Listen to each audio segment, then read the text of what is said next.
Okay, everyone, I think we're going to get going. Good afternoon from North Carolina, and welcome to today's webinar, Understanding Rural Attitudes About Climate Change. My name is Jeremy Ashton. I'm the Senior Public Relations Specialist for the Nicholas Institute for Environmental Policy Solutions at Duke University. In February, the Nicholas Institute published a report exploring rural Americans' attitudes about environmental and conservation policy. Last week, we released a follow-up to that report, looking specifically at the issue of climate change. In today's webinar, you will hear from the researchers and pollsters behind that new report.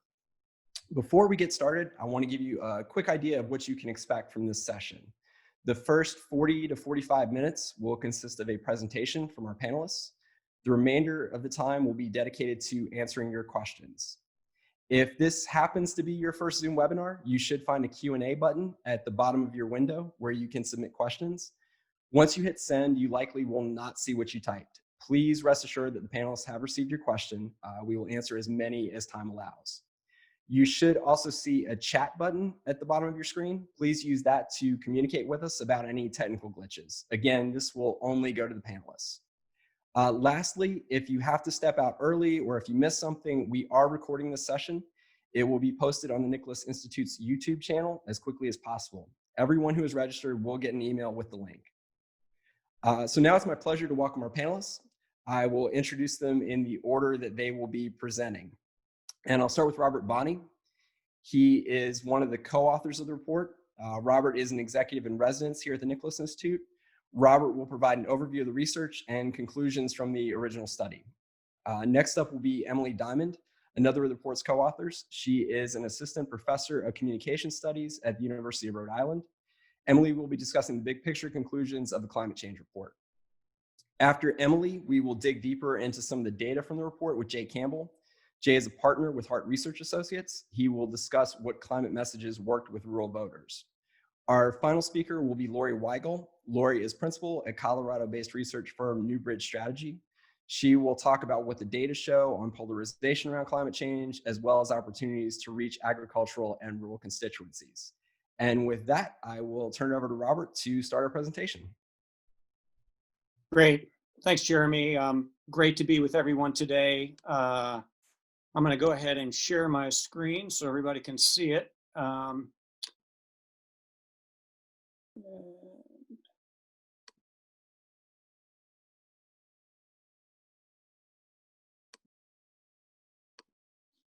Great. So I'm really excited to be joined today by Emily, Jay, and Lori. When I first went to Duke, I had this kernel of an idea about doing some research around rural attitudes on the environment. And it was Emily, Jay, and Lori that really put the brain power behind it and allowed us to create some work, which I think is a useful product and which I hope will be helpful to all of you. So it's great to be here with them today, to hear directly from them.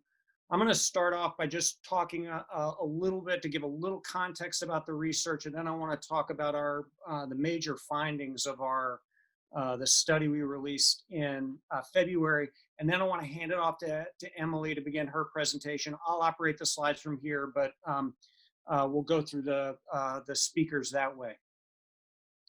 So let me just start off with answering the question, why does this research matter? Why does rural matter? I think anybody that looks at a political map over the last few elections sees that the election is fairly polarized, that rural is voting a different way than urban and suburban part of the country. And if you think about environmental policy, reaching those rural voters obviously matters. Those voters also matter because so many things we care about on the environment depend on folks in rural parts of the country, whether they're in agriculture or forestry, or whether they're in rural communities where, for example, a lot of our public lands are embedded in those communities. So those rural stakeholders matter a lot for clean water and wildlife and climate change and a lot of things that matter in environmental policy.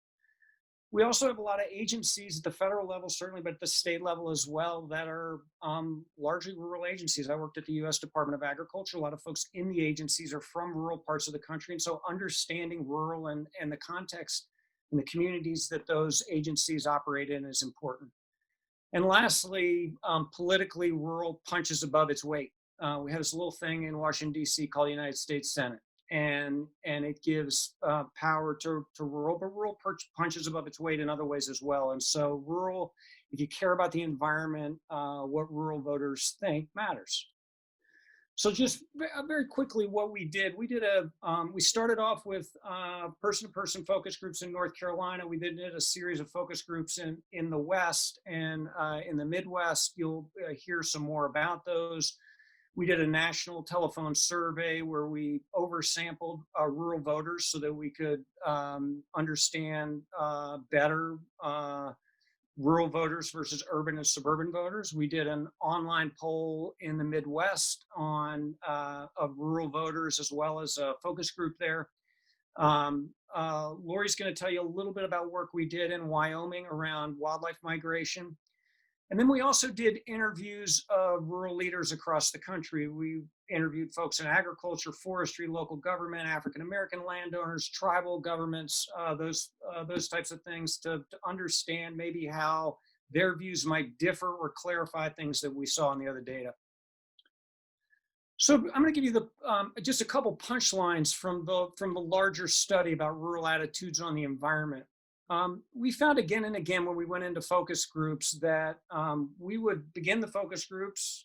Jay and Lori would begin the focus groups typically, and they would tell the folks in the room that they were from rural parts of the country or a rural part of a state, Montana, Nevada, whatever it is, and ask them to talk about what it meant to be from rural. And again, issues of conservation and the environment came up. It wasn't that they were the top issues, but people organically just brought them up, and that clean air and clean water and open space were part of living in rural. I found again and again as I listened to these focus groups that I thought for the first 10 minutes, you might mistake and think you were at a local chapter of the Sierra Club.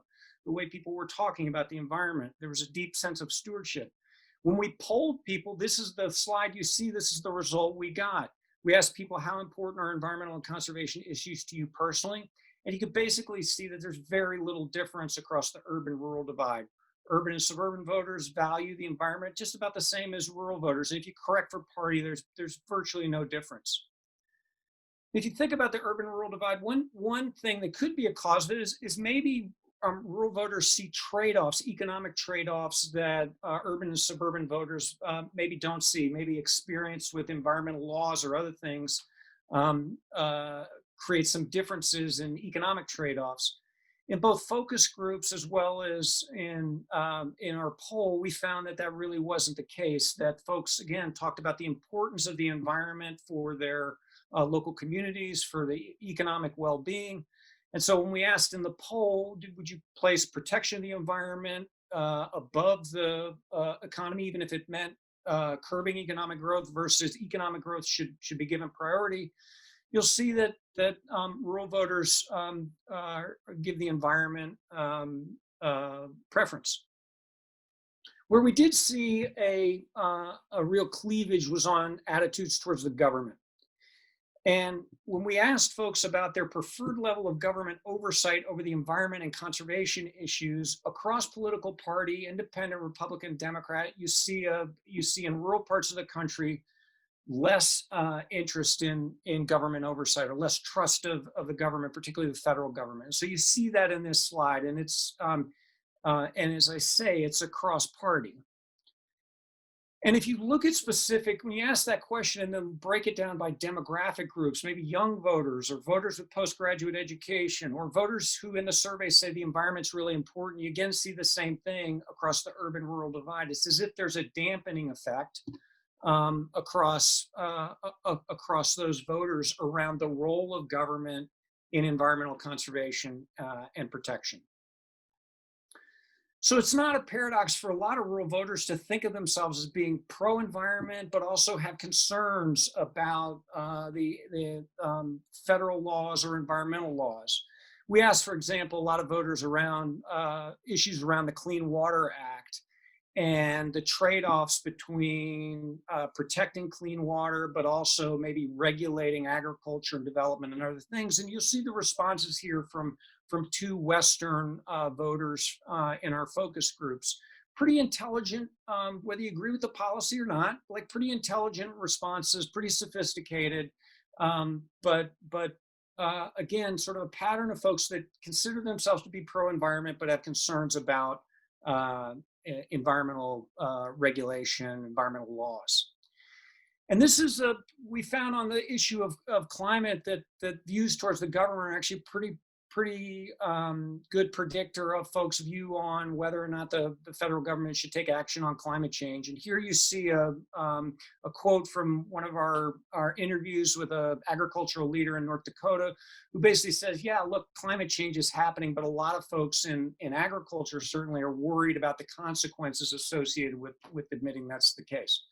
So I'm gonna stop there, and I'm gonna hand it over to Emily, who's gonna give you a deeper dive on some of our findings in the report we just released on climate change. Great. Thanks so much, Robert, and thanks everyone for joining us. So I'm gonna delve a little bit deeper into some of the big takeaways about climate change that we found and we published in the most recent report.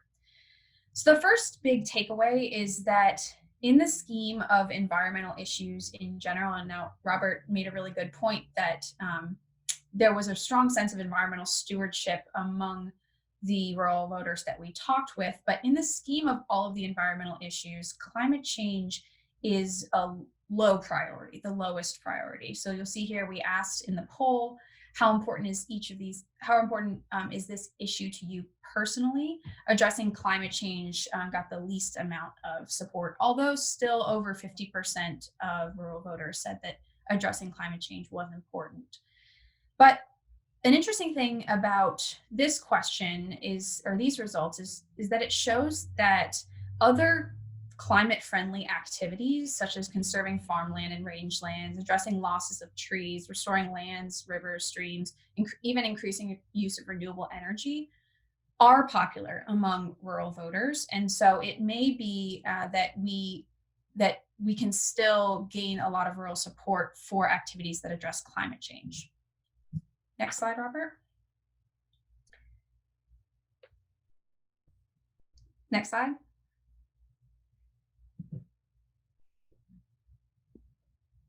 Trying to advance it here.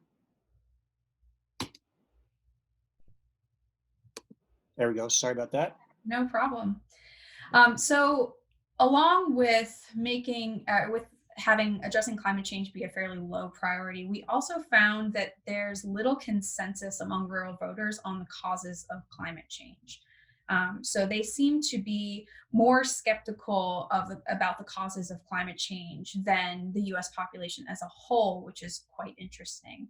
But a lot of this is driven from Republicans. So while 86% of Democrats believe that climate change is attributable to human activity or a mixture of human activity and natural patterns, only 25% of Republicans agreed with that. So this shows that, like the rest of the country, climate change in rural America is still very polarized. Next slide.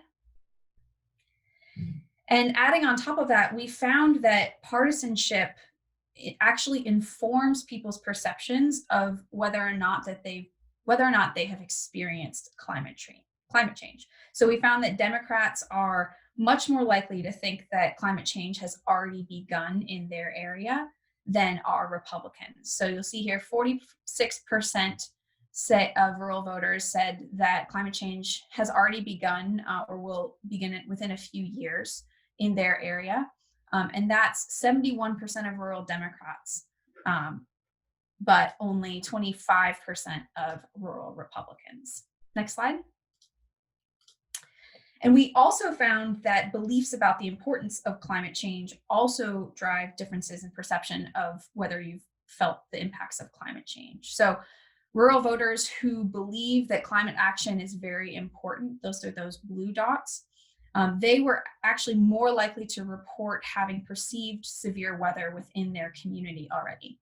People in rural America who believe that climate change is less important were less likely to report seeing the effects of climate change and extreme weather. So that really shows that partisanship and attitudes on climate change are actually driving whether or not people feel that they're experiencing climate change already. Next slide. So some encouraging findings. We actually found what I think is somewhat surprisingly high levels of support for many different climate change policies among rural voters. So we gave a series of different types of climate change policies, and we asked the voters in the survey how strongly they would support each of these policies. And the levels of support were in the 80s and 90s for almost all of the policies, which was pretty dramatic.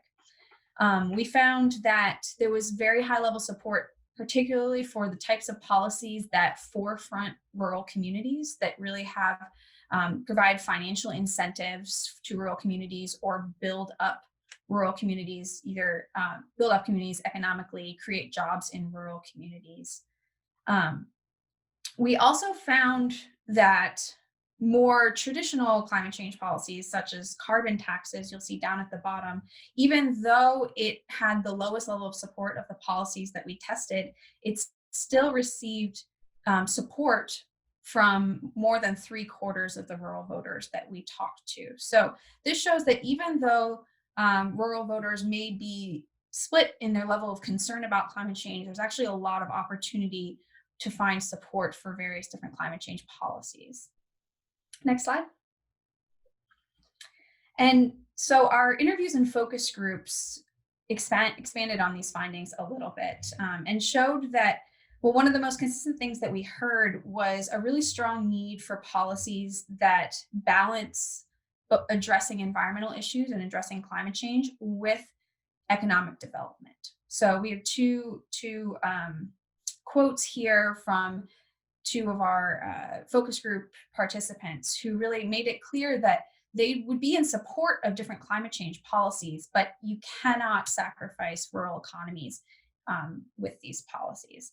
So policymakers should be focusing on finding ways that they can propose policies that benefit rural economies while also fighting climate change.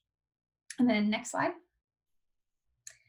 And then finally, we also found that making a connection between climate change policies and rural communities making that connection very explicit is important. So we asked our voters in the survey, does the following statement align with your point of view? And we randomly divided them and asked one statement among half of the group. And we found that, or the statements were, is it worth it for the government to spend money to address climate change versus is it worth it for the government to spend money to help farmers and address climate change?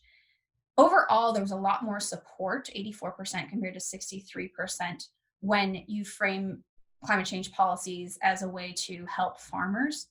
But the really interesting thing is when we divided it up by partisanship, Democrats and independents were fairly ambivalent on which one of these framings that they preferred, but the difference among Republicans was very strong.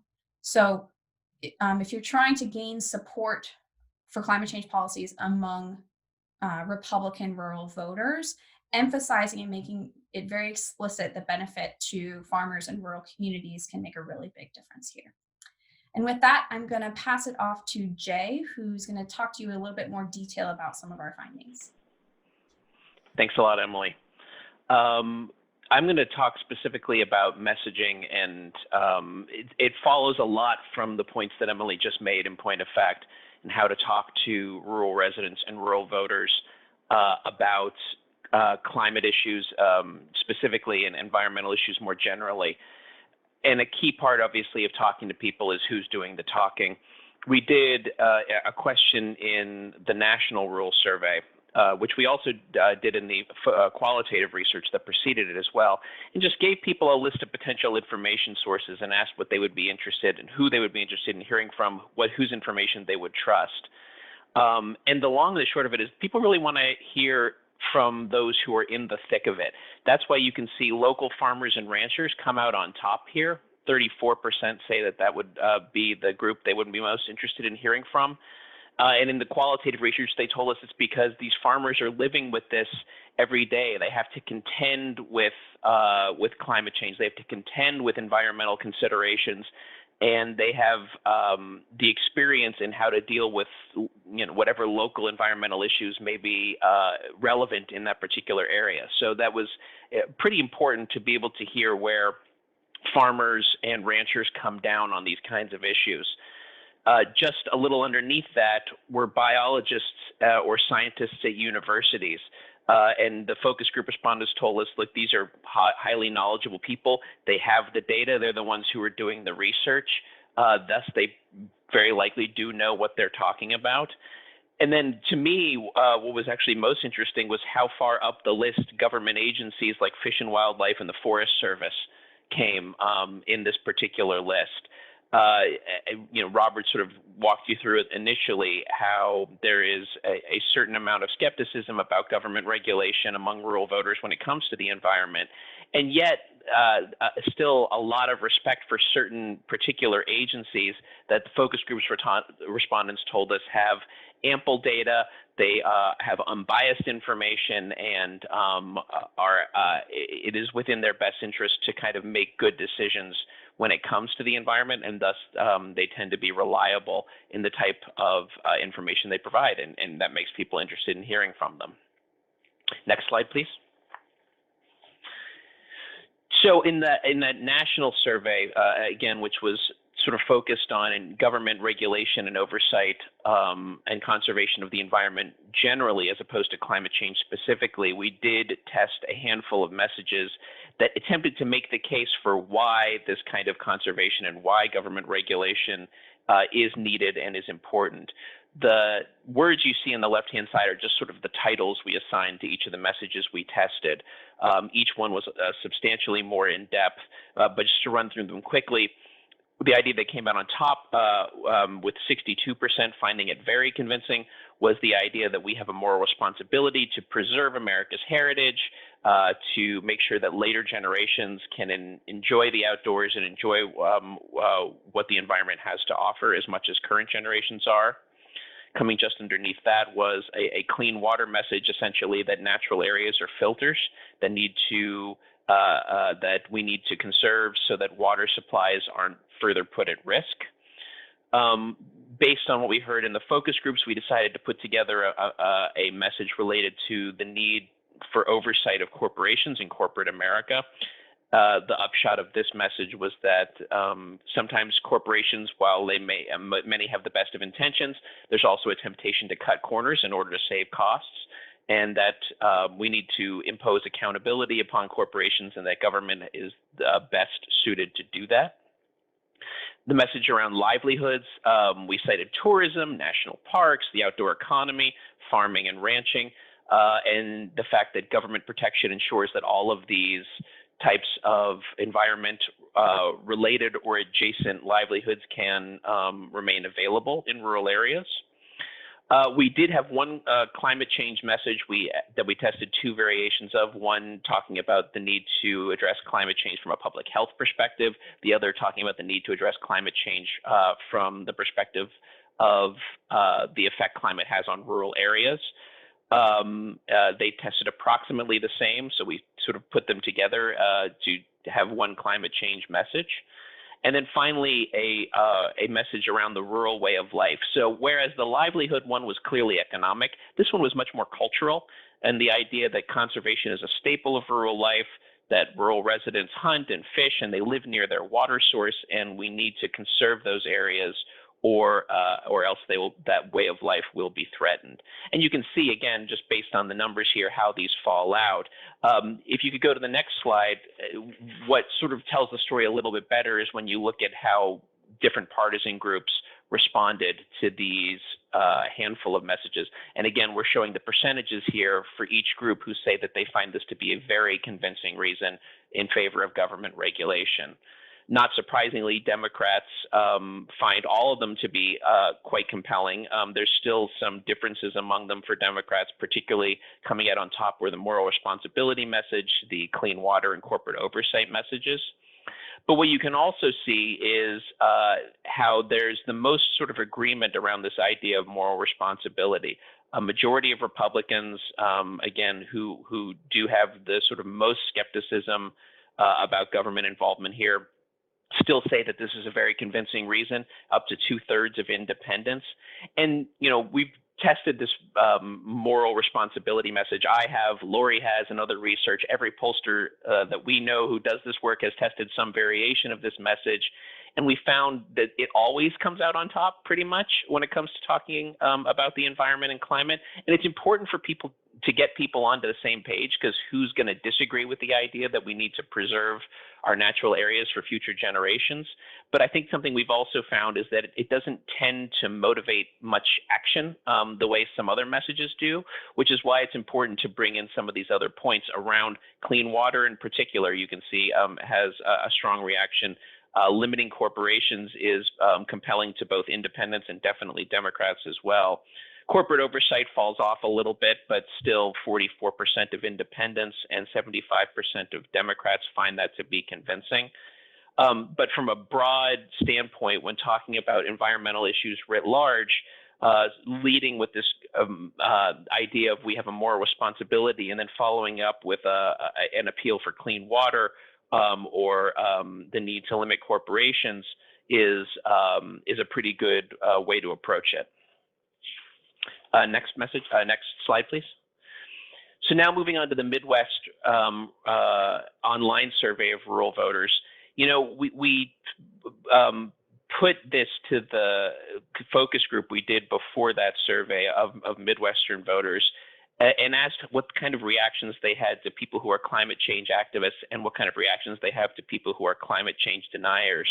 Emily, a little while ago, used the word balance when talking about what rural voters were looking for environment versus economy. I think that applies very much here too, from a tone perspective.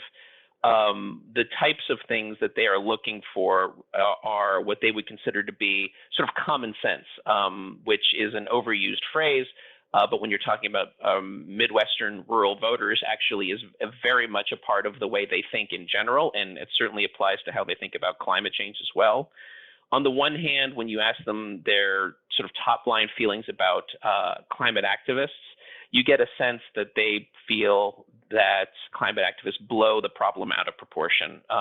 They hear a lot of hype. They hear a lot of sort of the world is on fire, literally or figuratively.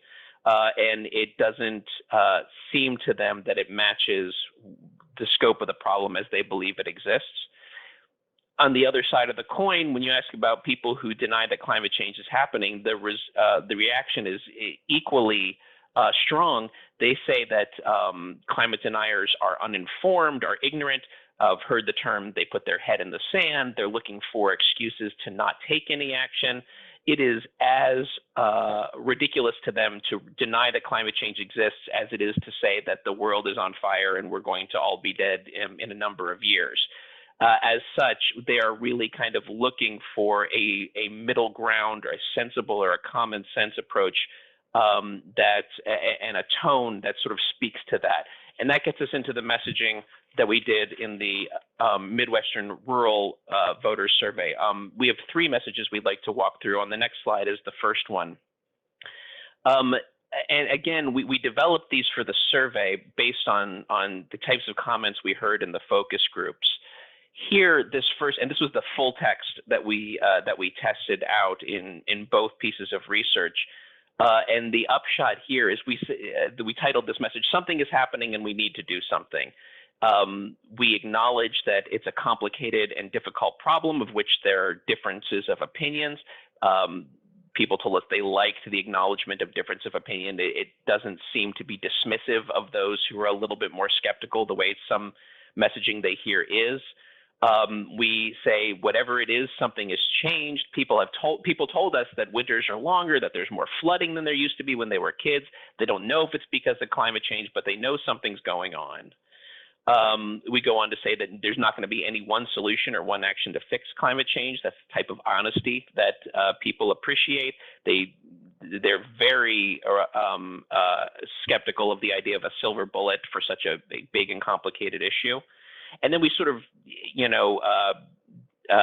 hit the main point at the end here by pretending it's not happening and we do nothing. Things are only going to get worse. So we're saying, don't put your head in the sand. We shouldn't put our head in the sand.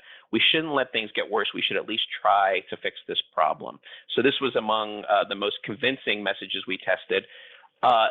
On the next slide was another particularly convincing one that we like a lot, which we called win-win-win, kind of a three-legged stool here that we can do three things with climate change. We can help farmers continue to make a living, we can improve the quality of life in rural communities, and we can reduce climate change all at the same time. And we sort of touch on a number of the concrete ideas and the policies that Emily mentioned that surprised us all so much for having such a high level of support for.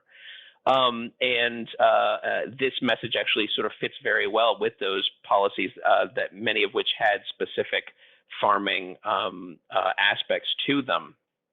And sort of combining this idea that we can work on the economy while at the same time we can reduce climate change, and hey, we can make quality of life better in rural communities, is something that was really pretty compelling to people. And then the final message I want to walk through is on the next slide. We did not have this one in the focus groups, so I have less detail to talk about why people find it compelling, but it was the idea of natural climate solutions. If you read through it, my suspicion on this one is that people like the general conservation focus. I suspect that they like it doesn't go too hard on the idea of regulation. And at the end, it sort of mentions financial incentives and other assistance for farmers, which, as noted, is a pretty popular idea. And if it helps climate change at the same time, all the better. The effect of the messages in that Midwest survey are on the last slide I'm going to talk about.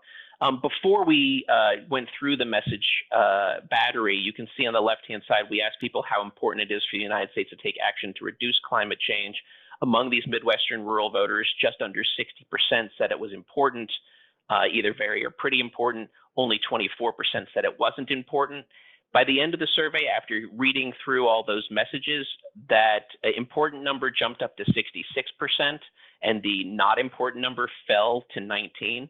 So this isn't a sort of earth-shattering movement, but it's a shift of 12 points from being, 30 plus 35 in favor and saying it's important to being plus 47.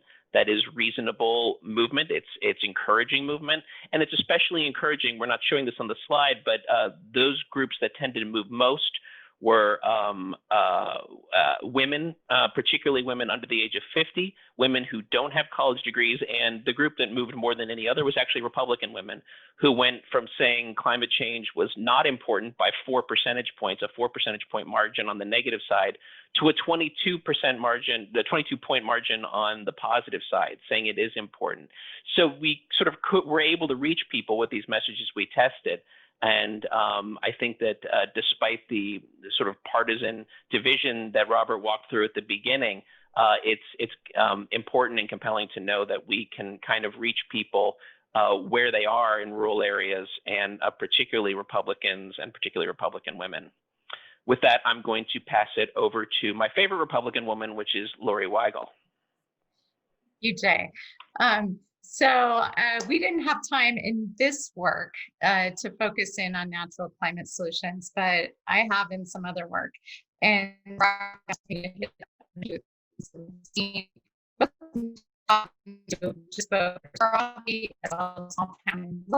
just and actually talking to those in the farming and food industries. Hey, Lori. Yes. Sorry to jump in. You were kind of garbled there for a minute. Would you mind backtracking for everybody just in case they missed that? Yeah, sure. I apologize. And let me know if that happens again. Hopefully the internet is going to stay with me here. So I say I didn't on natural climate solution in this work, in other work, and so it asked me to things across that various work to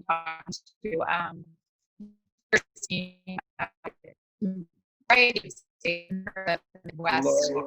Sorry, we're losing again. Sorry about that. Okay. All right. So should I call in? How do you want me to do this? I think it's smoothed out if you want to go ahead and, yeah, maybe if you want to try to call in just in case, but it looks like it has smoothed out if you want Yeah, to. I could drop, let me drop the video. Okay. Would that help? That might help, yeah. Okay. Let me try. Stop video. Okay. Hopefully that helps. So, Hey,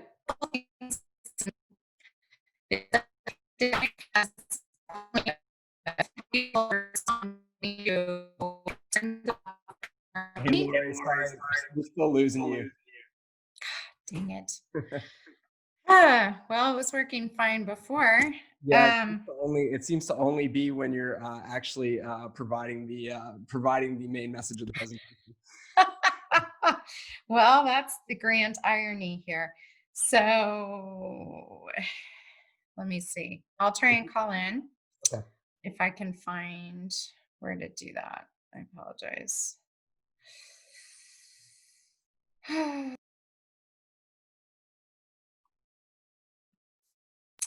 So Jeremy, And while she's doing that, what if I run to the end? I'll do a little bit of the discussion of implications, and then when Lori comes back in, we'll scroll back through and go through her slides. That sounds like a good idea. And thank you everyone for bearing with us on the technical difficulties here. Yeah, so just a few implications of this. So I think our research finds that the rural-urban divide is real, but it's not a divide that's going to be solved just with better talking points. Jay had a great discussion of the types of messages that work, but I think a really important takeaway from the work for me is that first slide about messengers and engaging with messengers, and I think that's really important. But the notion here that we're going to just gussy up old work with better talking points is I think not a finding of our work. I think we all agree that it's a deeper divide than that. There's more to do. Say also that climate change remains polarized, but there's a path forward that can draw rural support. This is an important area that both Emily and Jay hit. Jay on the types of messages, the types of things that rural voters see and think that or is attractive in thinking about climate change, but Emily really on the policies there, even things that aren't maybe described as climate change but have important climate benefits. They're things that rural voters, rural stakeholders support. So there's a path forward. I think a key thing, and this really came out particularly in a lot of the interviews we had with rural leaders, was around engagement and engagement with rural stakeholders. You find a lot of voters, we asked about how they felt listened to. And I think you find across the spectrum, rural, urban, suburban, that folks feel that government maybe doesn't do as good a job as it can in listening to folks. But we found in particular with rural stakeholders and with the rural leaders we talked to, there was a real thirst to actually engage, particularly on issues like climate change. But maybe a sense that it's more difficult to do that. And so engagement, if you're in the conservation community, environmental community, thinking about how you engage with rural constituencies, I think is really important. Something that Emily's talked about a lot is the importance of how do we deliver good science, good information to rural voters. And that's a place where engaging with trusted rural stakeholders, I think, could be really important. And so from a strategic standpoint, I think that's important. And then I just say on the policy design, we got in both some of the focus group work and then a little bit in the polling as well, talked about state government's role versus federal government. Interestingly, we found across the urban-rural divide, both urban voters and rural voters actually like state government more. They preferred state government, which is interesting. But you think about how we design collaboration into things, how you design maybe more involvement from state governments, all those things I think are important. And then again, I refer back to some of the things that both Emily and Jay talked about in terms of how we can design policy in ways that are attractive to rural voters. So with that, let me back up and hope that Lori has joined back in. Lori, do we have you? Robert, I think we got her on the Great. phone. Oh, there we go. Excellent. All right, Got Lori. me? So Okay.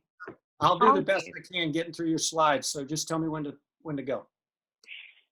Okay. Thanks so much. Sorry about that. Not sure what happened. So it was going to be such a smooth segue too from Jay talking.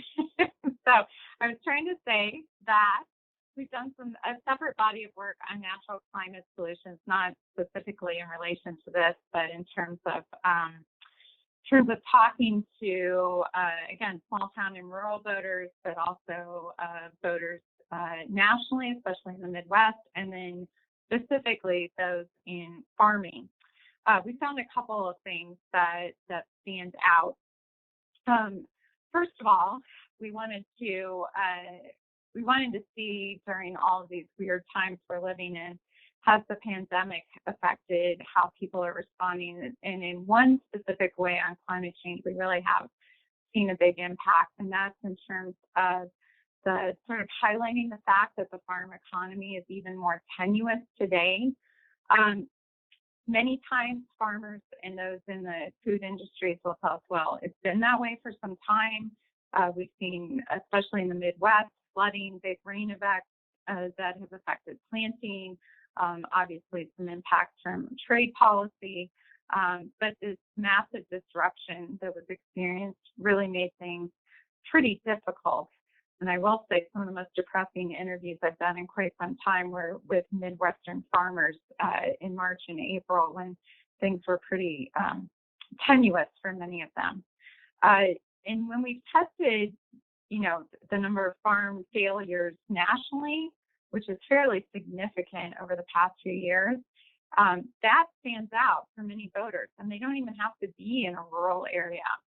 A lot of times people's connection to farming really impacts their views on the idea of how farming and even forestry can be part of the solutions on climate change.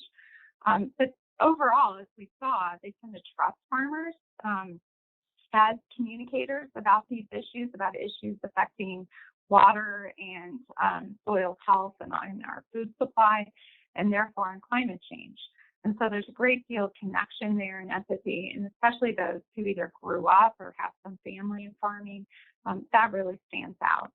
But it's also the fact, as we saw when we asked them, do you want to just help farmers, or is it helping farmers and helping climate change? And we saw the added benefit. That's because people can see the benefits for soil health and for clean water, and talking about those co-benefits as we did in that natural climate solutions messaging really tends to have an impact. And for some voters, that can even be like the idea of reduced inputs on fields. For farmers, that can be about saving money, but for consumers, that could be about less pesticides and less fertilizer and all of that affecting their food. Now, even among farmers, we've seen that climate change can be politically polarizing. I'm going to talk about that in just a second with voters overall. But even within the farming community, we can see that sometimes starting a conversation by talking about things like variable weather or changing seasons can be a little easier segue into that conversation, because just the phrase climate change is something that can provoke a partisan reaction. Farmers tend to tell us that they do have concerns about some of the practices and farming techniques that would help in terms of carbon sequestration, the effect on farm finances. They really want to see proof or some sort of scientific studies, or it could be test plots to show them that these techniques work. What's the impact on their yield? How is it going to affect them? And of course, sometimes that can mean that they need access to new equipment. And so with financing being difficult these days, that can really come into play as well. And then sometimes there's just a cultural or generational sentiment. I had one farmer tell me that sadly, he talked about his father passing away when he was a senior in high school and going straight into working with his brother on their family farm. He said in retrospect, it was actually a good thing, because they had no one telling him, this is how you have to do it. And he sees that this sort of traditions get passed on, especially in things like killing, that can really, impact what people think and their views over time. And so it's striking to me how that sort of breaking of the chain was something that he viewed in retrospect as sort of a positive in terms of the impact it's had on his willingness to innovate and think about new practices. And we've definitely seen that there's sort of a market and either necessity or advantage that some of the companies that are looking at their supply chains are really interested in knowing and encouraging farmers to take on some of these practices. One thing too that we've seen is that stories have power, and it can even just be a story about one farmer. We've tested, some articles that highlight the impact and how it can help a farmer in terms of yield, and over time see some benefits there while also providing benefits for the climate. And those kinds of stories really have resonance, even with voters in urban areas, but especially in small town and rural communities because they know farmers and they have a connection there. So I mentioned polarization, and on the next slide, I wanted to hit on a few things. It's not just the phrase climate change that is polarizing. It's, in fact, when we even talk about quote unquote weather, we've even used innocuous phrases like, is the weather weirder? And seen a partisan reaction to that.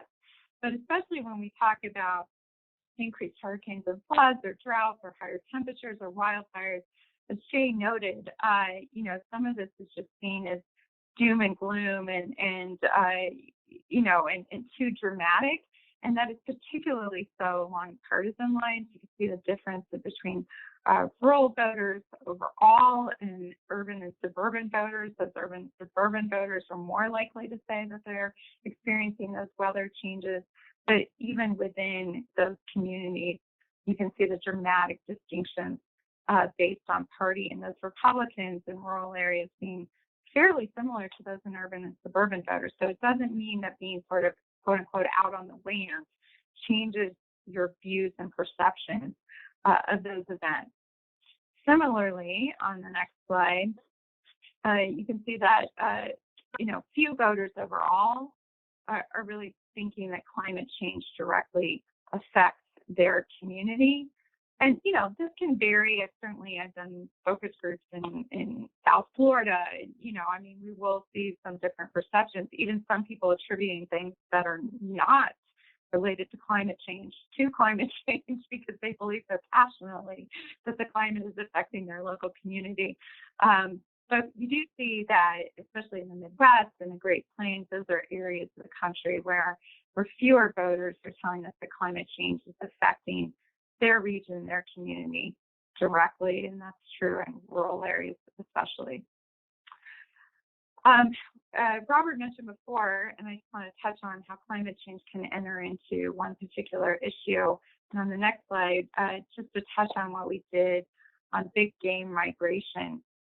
It was a study that was conducted with the University of Wyoming. I know more of the results for any who are interested are definitely on their website as well, where we did online focus groups so we could reach those in smaller communities and rural areas around the state, in part because we were doing this in the winter back in January and February, where with my luck a blizzard always happens. So then we have an in-person focus group, and then a statewide survey of all Wyoming voters.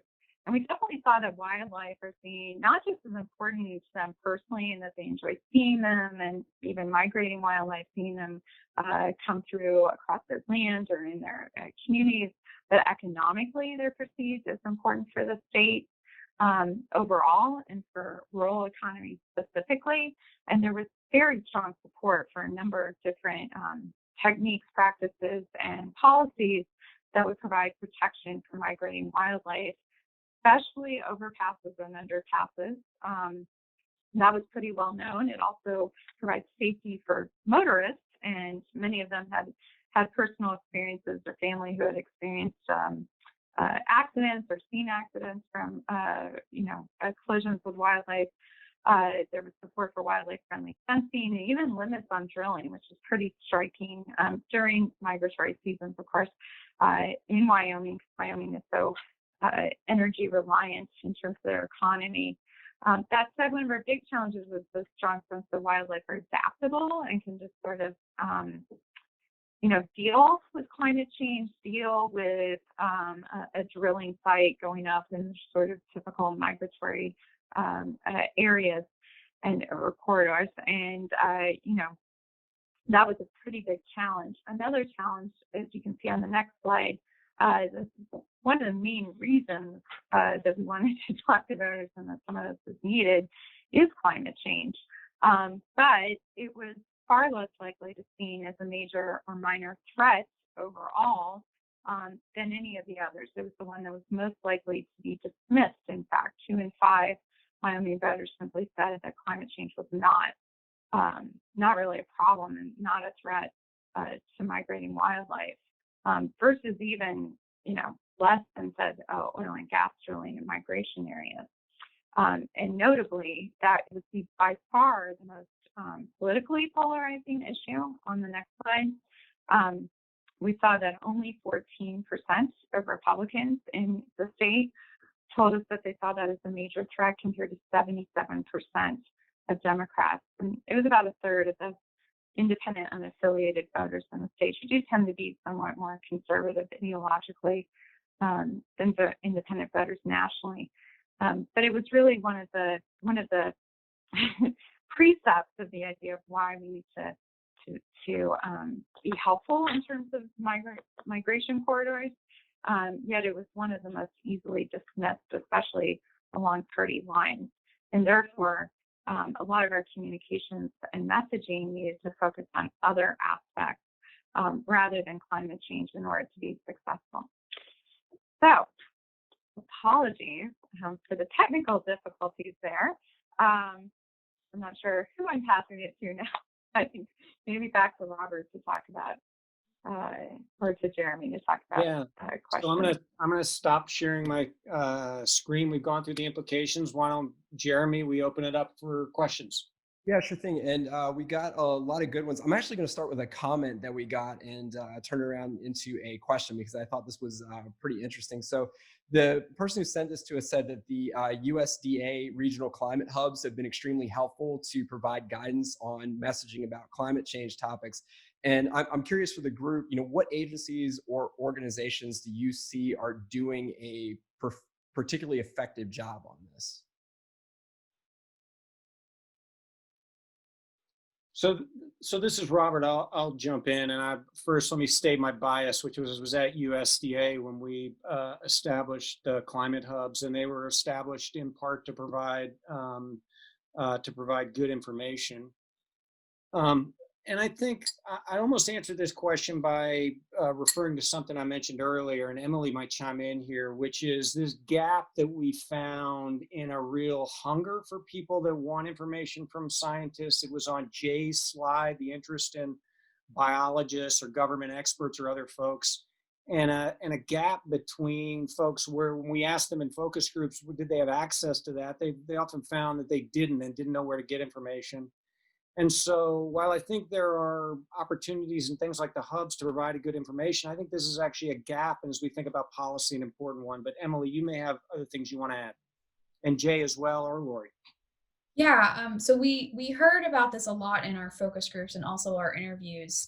As someone who studies trust in science, I was expecting there to be lower levels of trust in science among these groups, but they're seeking out more ways to get scientific information about environmental issues and climate change. They just feel like they don't have access to it. So one thing that was mentioned quite a lot in our interviews and our focus groups was the role of cooperative extensions, and the fact that a lot of cooperative extensions across the country have been shutting down because of funding changes at universities. And those are really, those decisions have really big impacts for these rural communities who don't feel that they have good access to scientific information through other ways. Most of the people we were talking to tended to get their information from television.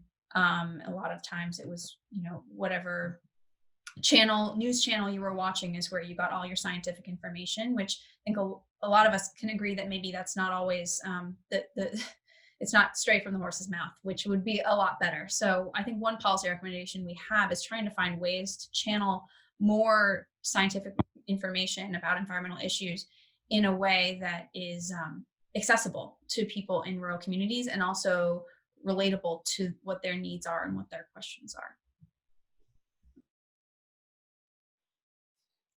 Just kind of looking through here, and Jay, I think this came up during your part of the presentation, so maybe I'll throw this question to you. Why are the support numbers of the different climate change messages so low among Republicans when support for the policies seems to be so much higher, or individual policies seems to be so much higher? Why is there that disparity there? And again, Jay, I'll throw it to you first, but if anybody else wants to jump in as well. Sure. It's a really great question. I think there are two things that play into that. Number one, that list of policies that Emily walked through on her slide were not identified in the survey as being climate change policies specifically. So we avoided, intentionally, we avoided some of the baggage that the phrase carries with it that Lori talked about by asking about the policies. Number two, per Lori's slides, there are a lot of Republicans who do not, Robert's and Lori's slides, in fact, do not sort of acknowledge that they are experiencing climate change in the same way that Democrats and independents tend to acknowledge. So, as such, their reactions to all the messages were, a lot less powerful and less strong, because we were sort of talking about an issue that many of them are apt to think doesn't really affect them in any significant way. I would add one more thing. Can you hear me? Yep. Okay, great. So we have done some experiments where we've with more Republican audiences, where we've sent them directly to a website for information, or we cited sources in a way. So in these messages, we were making broad statements. We weren't saying, oh, this comes from the Forest Service, or this comes from NASA, or this comes from NOAA, or, whatever agency it might be, or, biologists in your state at this institution say X. When we do that, we will often see that, especially with Republican and more conservative voters, that we will have, those will be seen then as more compelling. But they are very cynical about sources and facts and information, and some will still reject it. But there's just such a great deal of cynicism about that information, and they're used to the people that are talking about climate change being sort of strident and difficult and and not of their community, that we get some resistance just to sort of broad generalizations. And so sourcing that information can be extremely helpful. And so I think that's part of the response too. Thank you, Jay and Lori. Before we go any further, I think we're at 2:00 right now, but I think we ran a little long in the presentation. Is everyone okay with going on for an extra few minutes? Okay. Lori, I think there might be a good segue there. So another one of the questions that we got came up during your presentation. It says, you cited the effect on opinions about the importance of climate change, of having gone through the exercise, which was particularly dramatic with Republican women. How sticky would you expect that change to be? What would the difference be a month later, for example? Yeah, so that's a little difficult. You'll see that, car dealerships or Coca-Cola or Nike or whoever it is, they advertise a lot frequently. And there's a reason for that. They need to reinforce messaging constantly. So it's hard to say from this exact experiment how sticky and memorable that might be. One thing that is, certainly some people are seeing and experiencing things themselves that they feel like they are starting to connect to climate change, and we've seen that have a dramatic impact. And so I've had very nice little ladies and Republican women in Nashville, Tennessee tell me their roses are growing at a different time of year, and that's impacted their view of climate change. And so some of that personal experience needs to happen, I think, in order for for some of this to reinforce the messages that they're seeing elsewhere. But it really is more an issue because we'll see a direct relationship to those news sources. And not to call anything out, but definitely we've seen no relationship with following the weather closely or weather apps or the Weather Channel. It's a much stronger impact from which news sources that you get. So that has tended to, you can hear one thing, but then if you hear the exact opposite sometime later, it can dilute it. And maybe Jay, you have some thoughts on the stickiness issue. No, I don't have anything to add. Okay. One of the first questions that we got early on was something that was very much in the news over the last year or two. Why do you think, and this, I think I'll just throw this out for the entire panel, why do you think the Green New Deal became such a lightning rod in rural communities? Was it the spokespeople, the framing, that it was a government remedy, that it was cast as an urban fix over rural? So was it any one thing there? Was it some combination of those, or all of the above? And again, whoever wants to take it first, I'll go ahead and just throw it out there for the entire panel.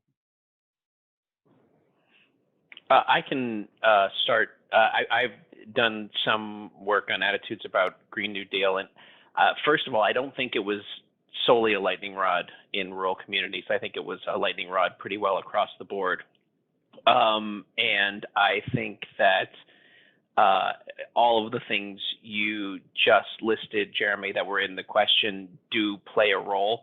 And I also think an important part of this is back to the point Lori just made about where people get their information. If you are a rural or anywhere regular Fox News viewer, you were fed a pretty steady diet of negativity about the Green New Deal. In point of fact, in the work I did, people who were skeptical of the Green New Deal were much likely to have heard about it than those who were more supportive of it, just because all of the action, if you will, was on the other side, was on the negative side about talking about Green New Deal. And I think that all of those various elements that you raised play into that, but it really was just sort of the drumbeat of negativity on the right that caused a lot of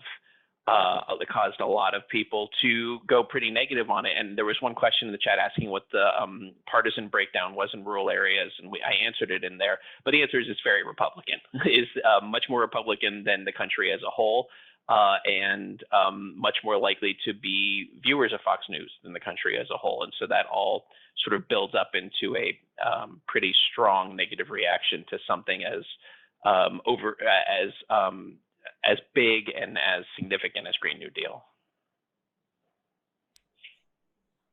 I would also add, I think that the perception of it has been that it's big government regulation versus, like we tested in our language geomedicine incentives versus that.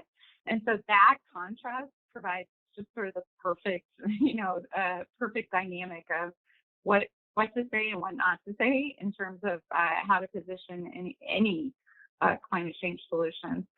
The other thing I would say, having done a lot of work where we named nature-based solutions rather than talking about green infrastructure, as it was often called and sometimes still is, the word green is pretty horrible among conservative voters, not just rural voters, but just any conservative voters.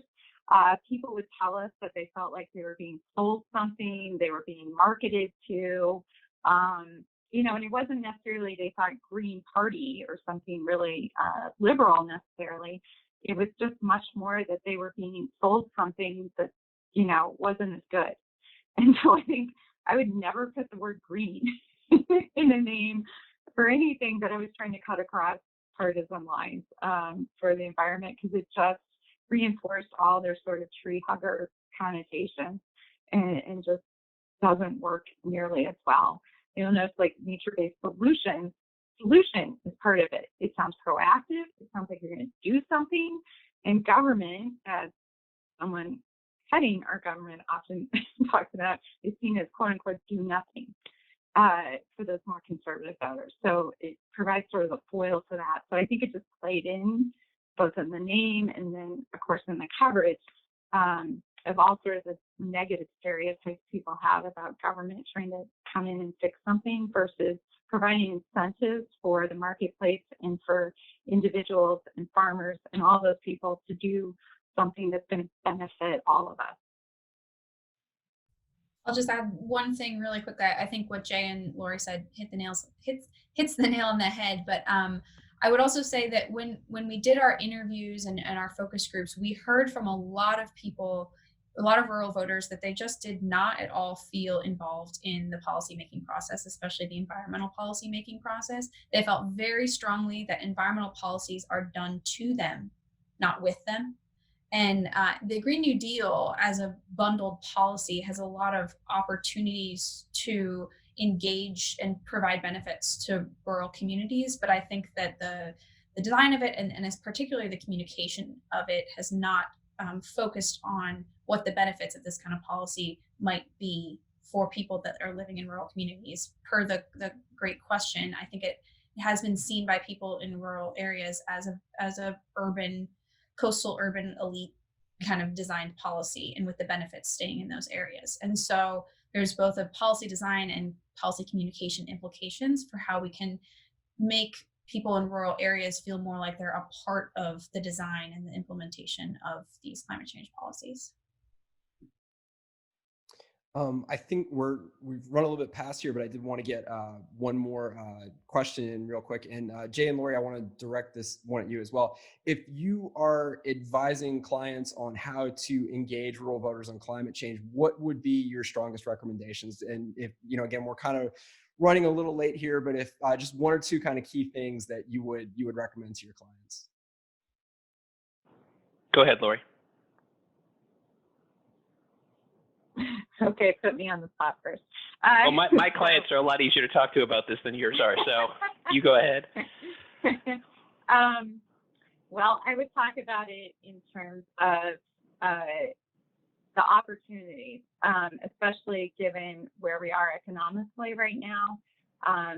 And another impact of the pandemic has been people are really actually thinking about, wow, we rely on China for a bunch of stuff that comes in, and this whole idea that things that are really important, we need to make sure are secured here, like food, for example, and supporting those rural jobs and having a made in America approach to our energy, to helping our farmers, even forestry, all of that can really play into a very solution, incentive-based approach to talking about climate change.